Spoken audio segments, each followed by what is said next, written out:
Is Warlords 2 a by-the-numbers sequel, the strategy game equivalent of plain oatmeal, or a sublimely odd artifact that taught early 90s teenagers to weaponize email attachments? Rhetorical question. Self-answer. Somehow both, plus a pinch of black magic. On paper, it looks sensible. Slightly sharper AI, a convenient mouse interface, a smattering of new unit art. Yet the first time my best friend and I surrendered our summer Saturdays to its hot seat mode, it morphed into a psychological experiment about trust, sleep deprivation, and whether you could resist editing a save file before mailing it back. Warlords 2 rarely hogs all-time lists the way Civilization or Warcraft does, but underrating it is like underrating Velcro. You don't notice its genius until everything that came after sticks to the same design fabric. Bizarre? Any video game that forces you to compress 40 kilobyte files, inject them into clunky dial-up emails, and pray Prodigy doesn't corrupt them qualifies as charmingly deranged.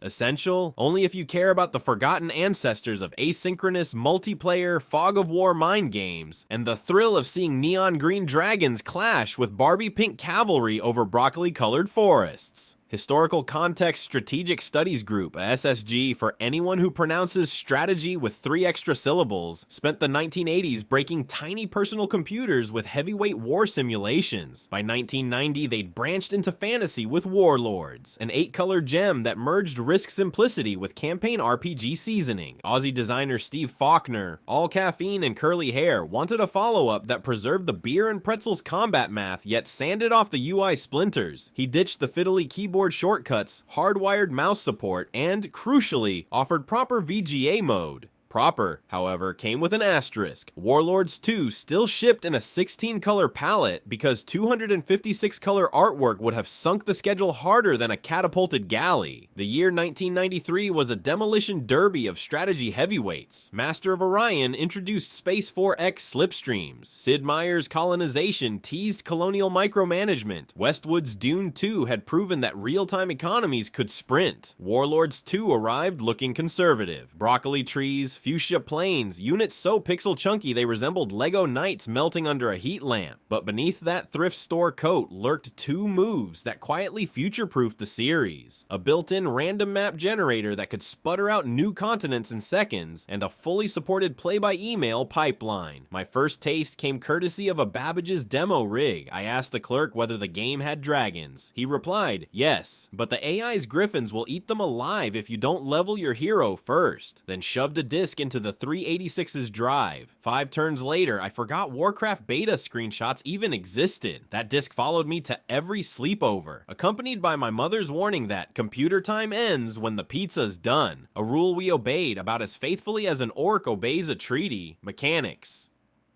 Capture, queue, conquer. Each match begins with 8 AI or human factions dotting a lumpy fantasy map of cities, ruins, and temples. Your objective sounds kindergarten simple. Paint the world your color. City economy fuels everything. A size 4 city generates 4 production points per turn, which might equal 1 Oromancer every 6 turns, or, if you're poor, 1 Spearman every 2. Queue manipulation becomes an art form. Warlords 2 lets you open a neat build window, juggle items with arrow keys, then slam it shut without ceremony. 3 seconds of interface bliss that made Microprose's text storms feel like DOS spreadsheets. Heroes remain the crown jewels. They start weak but gain experience. Raw numbers that tick upward whenever your stack wins, until they dole out stack-wide bonuses. A level 4 hero joined to 6 wyverns hits harder than an 8-bit freight train, which means losing a hero can tilt a 300-turn marathon in 1 unlucky combat roll. Now ask yourself, do you march that hero across an unscouted mountain pass because you heard rumors of a production boost relic in a distant temple? Or do you keep him home to shave 2 turns off every build queue? Exactly. Warlords 2 whispers devilish dilemmas with every click. Combat resolves instantly. No animated swords, no voice barks, just tidy text pop-ups and a casualty list that looks like a D&D DM hastily erasing hit points. You don't do battle in real time. You prepare for it, agonize over it, and then you witness a 1-line verdict. That design, borderline ancient, even in 93, seems quaint today, yet the focus it frees for logistics is enormous. Instead of micromanaging flanking arcs, you obsess over supply chains. Which forest cities can feed cavalry to the front? Which sea lanes will stay clear if your opponent discovers naval transports at the exact wrong time?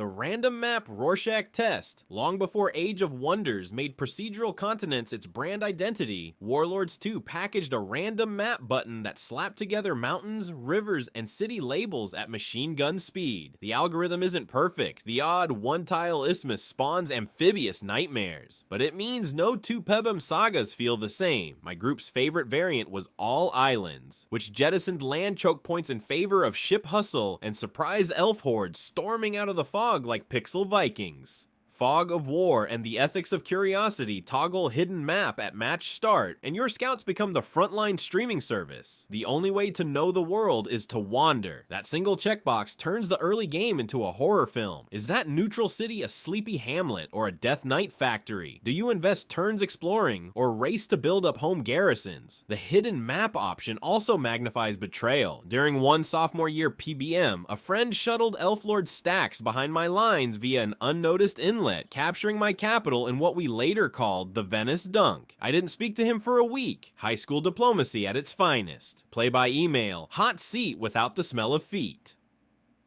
Here's the workflow that devoured summers. End turn, save game, zip that save, attach to an email, UN code if your provider choked on binaries, then pray the recipient didn't own Norton Commander and a flexible moral code. We invented house rules. No reloading, no hex editing, no peeking. Scouts honor. They survived exactly until the first time someone forgot to label a relic properly and insisted it was an honest misclick. Even the drama was asynchronous. You'd fire off a heated cheater message and then wait 24 hours to see if a defense arrived. Social media latency, 1993 style, legacy and influence. It's easy to assume Warlords II faded quietly once VGA explosions got fashionable, yet its fingerprints reach surprisingly far. Asynchronous, take a turn later design pops up in everything from mobile chess apps to Civilization 6 cloud saves. Fawkner's Hero Plus Stack template mutated into the hero units of Total War, and later bled into MOBAs where neutral camps drop artifacts to buff a roaming avatar. Meanwhile, the random map ethos became a sacred pillar for Age of Wonders, Dominions, and swaths of Indie 4 ex-hopefuls. Community dedication is the best metric of impact. 30 plus years on, a boutique forum still hosts seasonal PBEM leagues. They zip, mail, sometimes even Dropbox because nostalgia, like magic items, evolves. And now a nostalgia bundle on Steam allows Windows owners to boot the original DOS executable in an emulator wrapper without hunting abandonware sites. No upscaled sprites, no new soundtrack, just the raw neon green on magenta original, challenging retina displays to a duel of dignity. Why hasn't Warlords 2 basked in the same mainstream glow as Civilization? Timing. Its incremental polish got overshadowed by louder revolutions, real-time resource harvesting, voice-acted cut scenes, 3D particle spells. It also shipped with no scripted campaign, trusting players to tell their own stories. That makes for weaker marketing blurbs, but ironically stronger legends. Everyone who loved Warlords 2 has at least one war tale that begins, "I had a single pikeman stack," and then, "No intro video ever competes with personal heartbreak." Closing paragraph plus score, firing up Warlords. 2 today feels like rediscovering an old zip drive stuffed with high school gossip. Outdated? Sure, but the emotional metadata hits harder than any 4K remake. The graphics resemble a children's serial map. The soundtrack loops make your laptop fan sound symphonic. Yet the design skeleton, fast turns, tense exploration, a hero system that turns risk into adrenaline, still punches above its weight. And nothing, absolutely nothing, matches the secret thrill of attaching a tiny save file, clicking send, and wondering if your opponent will play fair. Final score, 8.1 out of 10.0. A velvet revolver in 16 colors. Not the flashiest gun in the arsenal, but reliable, crunchy, and still remarkably good at starting and finishing long-distance bar fights.